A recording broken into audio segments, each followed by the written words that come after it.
Olá, eu sou a Fátima.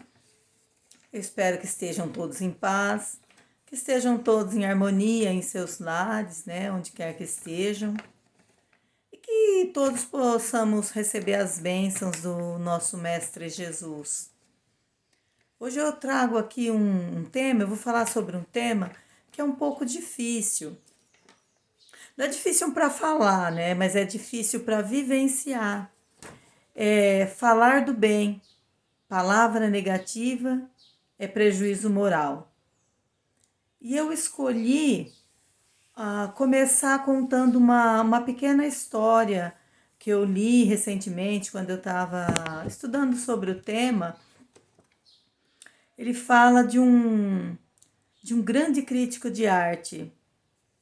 Ele conta a história desse crítico que era muito respeitado no local que ele vivia. Fala que ele era visto como uma pessoa muito inteligente e de extremo conhecimento de arte. E realmente ele era. Era um homem inteligente, um homem de extremo conhecimento, mas acontece que ele era excessivamente rígido nas suas avaliações. Ele fazia questão de procurar nos mínimos detalhes, tentar encontrar defeitos, porque ele queria mesmo empobrecer as artes, né? E ele tinha muito orgulho de ser assim. Ele tinha muito orgulho das suas avaliações rígidas, da forma que ele trabalhava. E ele procurava os defeitos que ele julgava ser necessários. Como ele era crítico de arte, ele tinha que encontrar defeitos nas artes, porque senão não justificava o trabalho dele. Tinha um escultor que era muito bom no que fazia. As esculturas dele pareciam perfeitas. Somente esse crítico é que encontrava os defeitos nela. Defeitos que para todo mundo não existia. Um belo dia, esse crítico estava muito nervoso, não tinha nem comido ainda, e porque ele ia receber esse crítico para avaliar várias obras que ele tinha esculpido lá. E ele aproveitava esse dia, já que estava tudo pronto, para fazer a avaliação, fazer o papel do crítico nas suas próprias artes.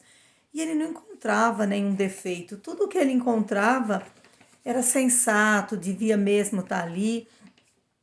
E ele, distraído, não percebeu o tempo passar quando ele ouviu um barulho na sala. Ele saiu do ateliê, foi até a sala e realmente era o crítico que tinha chegado. E ele foi chamado a atenção por uma atitude desse crítico. Ele estava olhando seriamente para uma cesta de frutas que estava em cima da mesa. E o escultor chegou, ficou quieto, e ele pegou, sacou a sua lupa, né, que era o seu instrumento de trabalho, e começou a tecer suas críticas. O escultor calado, ouvia todos os apontamentos técnicos do crítico, enumerando lá, né, os muitos defeitos que ele encontrava nas frutas. E seguindo, o escultor começou a ficar assustado, olhando para ele, arregalando aqueles olhos, e o crítico resolveu pegar um pêssego para avaliar melhor. Quando ele pegou esse pêssego na sua mão, qual foi a sua surpresa? Era um pêssego natural. Ele tirou de uma cesta de frutas que alguém deixou ali para o crítico comer, para o escultor comer, e ele não tinha percebido isso.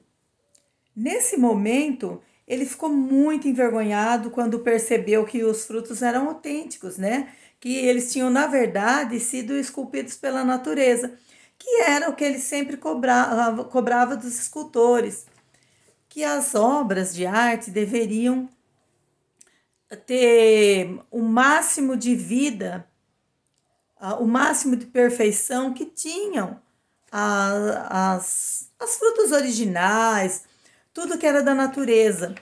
E ele mesmo percebeu que havia errado muito ali. O escultor, de sua parte, também percebeu que esse crítico não era tão bom assim nas suas avaliações.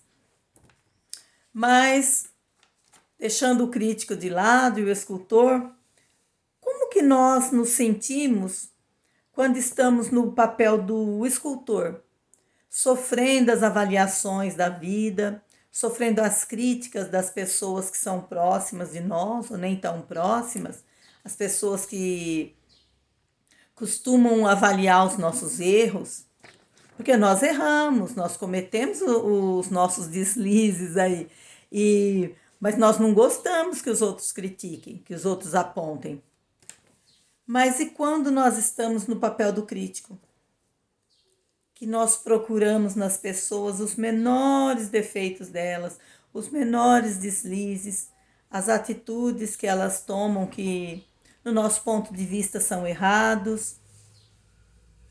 Como nós nos sentimos? É mais confortável estar no lugar do escultor ou no lugar do crítico? Porque muitos de nós nos preocupamos com coisas pequenas, né? Que nós julgamos defeitos. São os defeitos das outras pessoas que nos preocupam mais. E os nossos? Será que nós vimos esses defeitos como defeitos ou nós achamos que são virtudes? Quando nós vamos avaliar as pessoas, nós avaliamos elas pelos defeitos ou pelas virtudes dela? Qual que é o correto? Avaliar uma pessoa pelos defeitos ou pelas virtudes? Nós procuramos a bondade das pessoas, o que elas fazem em prol dos outros? Mas quanto aos deslizes, nós somos rápidos, né? Nós somos rápidos na avaliação. E para elogiar é o contrário. Às vezes nós até fingimos que não percebemos determinadas atitudes das pessoas que são boas, determinadas atitudes assim que nós deveríamos elogiar, que nós fazemos de conta que nem tomamos conhecimento, que nem percebemos. E nós não usamos esse senso crítico para avaliar. E nós deveríamos usar. Muitas vezes nós pensamos, muitos de nós têm um senso crítico muito bom, mas será que nós usamos esse senso crítico para avaliar tudo que as pessoas têm de bom? E quando a pessoa comete realmente um deslize, ela comete os pequenos erros que às vezes prejudicam as outras pessoas, mas muitas vezes prejudica muito mais ela própria. Nós estamos ali prontos para ajudar as pessoas, prontos para ouvir o que a pessoa tem a dizer, para ajudar a pessoa a se reerguer, para apontar os pontos positivos dela, para que os negativos não tenham tanta importância assim, ou nós fazemos o contrário? E muitas vezes também nós encontramos outros problemas. Nós já evoluímos um pouco. Você pode falar, não, mas eu já evoluí. Eu hoje já não falo mais nada mal dos outros. Eu não aponto os defeitos alheios. Eu costumo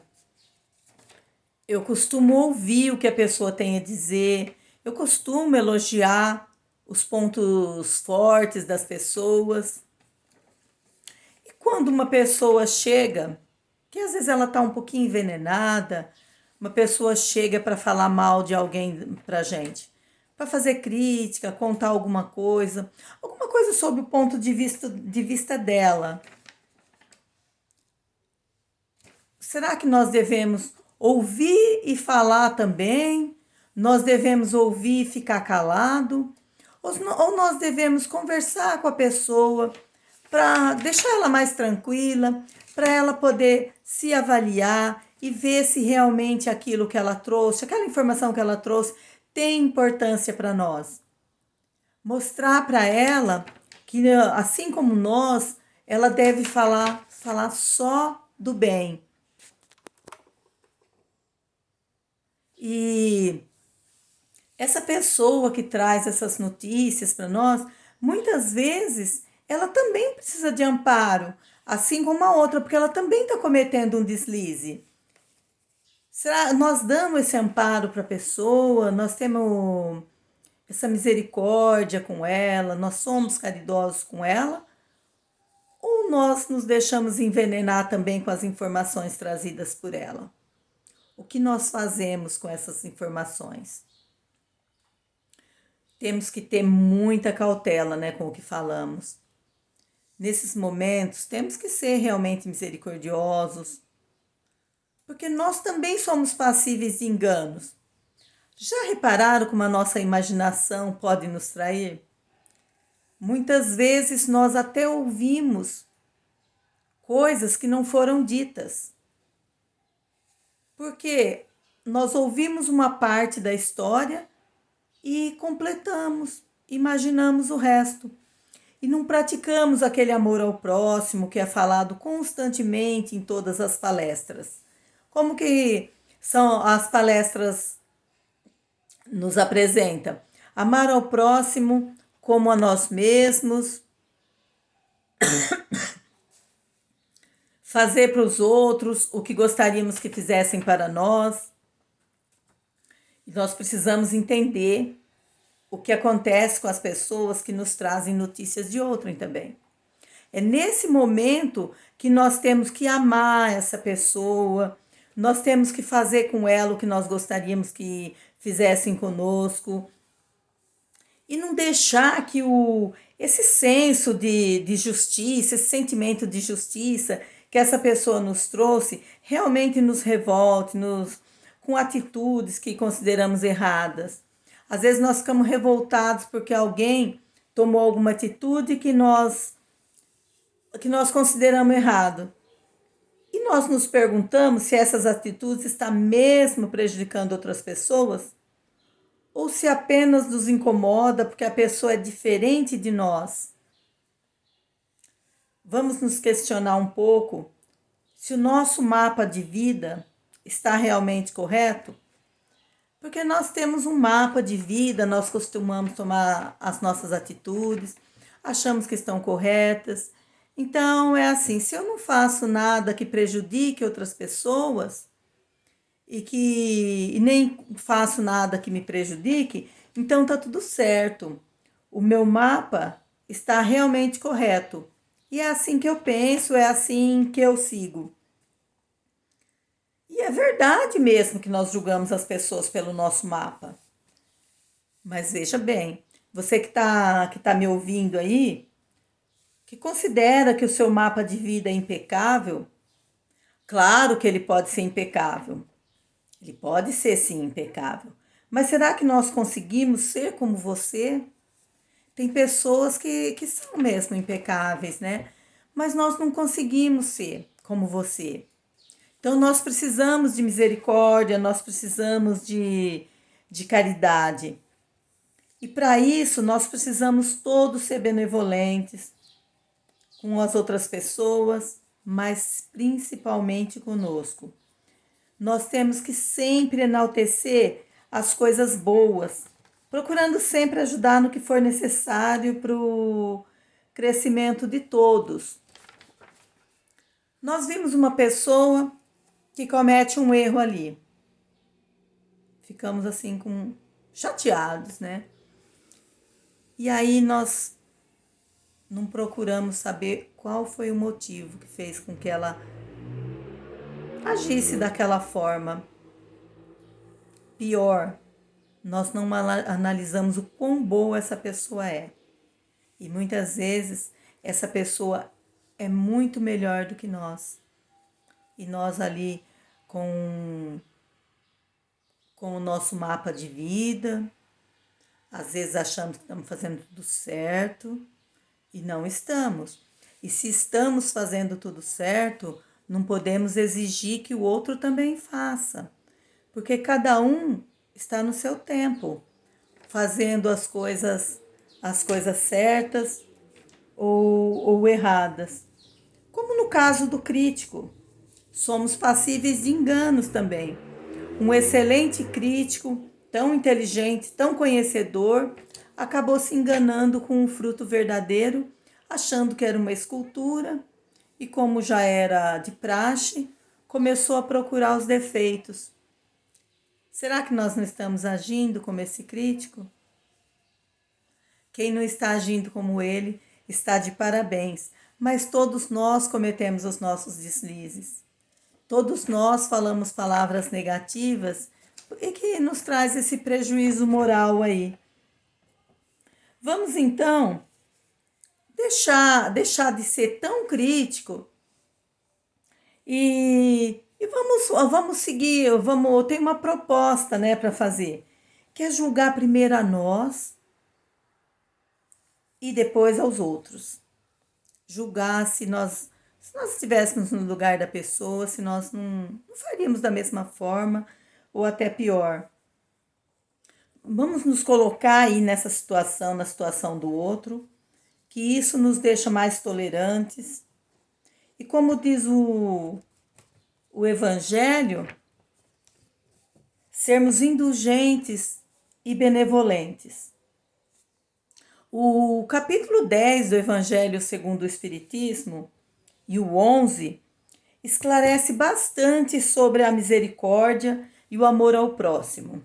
Eu gostaria que, se vocês tiverem um tempo assim, procurasse ler esses 2 capítulos, analisar bastante, que aqui é um resumo muito pequeno, né? E eu me prendi muito em falar sobre as nossas atitudes, sobre as nossas críticas, né? A necessidade de falar do bem, a necessidade de deixar para lá as palavras negativas para melhorarmos, né? E se quem puder, quem tiver um tempo livre, lê esses 2 capítulos com tranquilidade e avaliar o que eles dizem sobre isso, avaliar a situação e ter como tarefa de casa, né, fazer uma autoavaliação diariamente para entender como nós estamos agindo, o que nós estamos fazendo e principalmente em que nós podemos melhorar.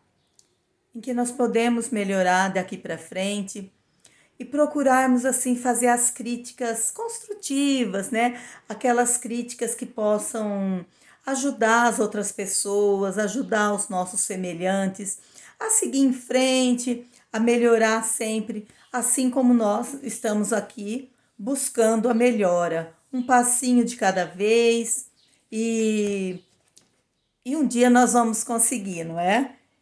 E vamos assim também orar sempre pedindo a Jesus que nos dê paz, nos traga a harmonia e a união em todos os ambientes que nós vivemos, no nosso ambiente doméstico, no nosso ambiente de trabalho, com os nossos amigos, com os nossos vizinhos, que é assim que a gente melhora a nossa vida, a nossa família, o nosso bairro, a nossa cidade e, por consequência, o mundo, né? Nosso estado, nosso país, e nós melhoramos também o mundo. Vamos pedir sabedoria para nós, para os nossos amigos e também para os nossos inimigos. Que tenhamos sabedoria e paz. Uma boa semana para todos vocês e que assim seja.